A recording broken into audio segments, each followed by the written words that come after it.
मित्रों, हाल ही में कुछ क्षेत्रों को वर्जित और कुछ को आंशिक रूप से क्षेत्र में शामिल किए जाने पर जो विवाद चला था, उसने लोगों का ध्यान अनायास ही आदिम आदिवासियों की स्थितियों की ओर आकर्षित किया है।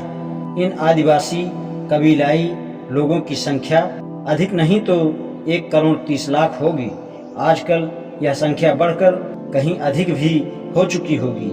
यदि हम इस सवाल को अलग छोड़ दें कि इनको संविधान में शामिल किया जाना उचित है या अनुचित, फिर भी यह सच है कि उस देश में जो हजारों वर्षों की पुरानी सभ्यता की डींगें मारता है, ऐसे देश में आदिवासी अपनी आदिम असभ्य अव्यवस्था में ही रह गए।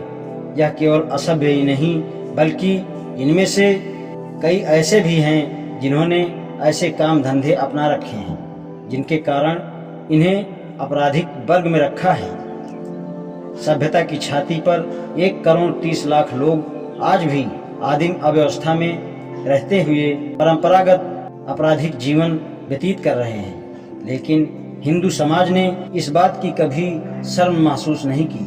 यह ऐसी अजीब घटना है जिसकी मेरी नज़र में दूसरी कोई मिसाल नहीं है। इस शर्मनाक स्थिति की वजह है इन आदिवासियों को सभ्य जीवन में लाने और जीवन यापन के लिए अधिक सम्मानजनक रास्ते अपनाने में कोशिश क्यों नहीं की गई।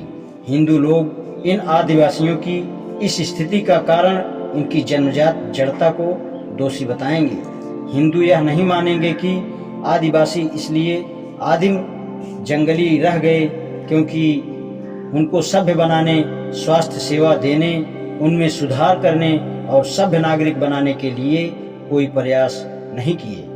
क्या हिंदू का इन आदिवासियों के लिए वह सब नहीं कर सकते थे जो ईसाई मिशनरी कर रहे हैं? मैं कहूँगा कि नहीं।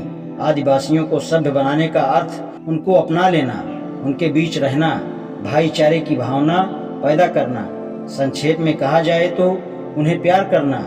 लेकिन किसी हिंदू के लिए यह सब कैसे संभव होगा? उसका सारा जीवन ही अपनी जाति को बचाने में ही खप जाता है। जाति उसकी बहुमूल्य संपत्ति है जिसकी वह किसी भी कीमत पर रक्षा करेगा।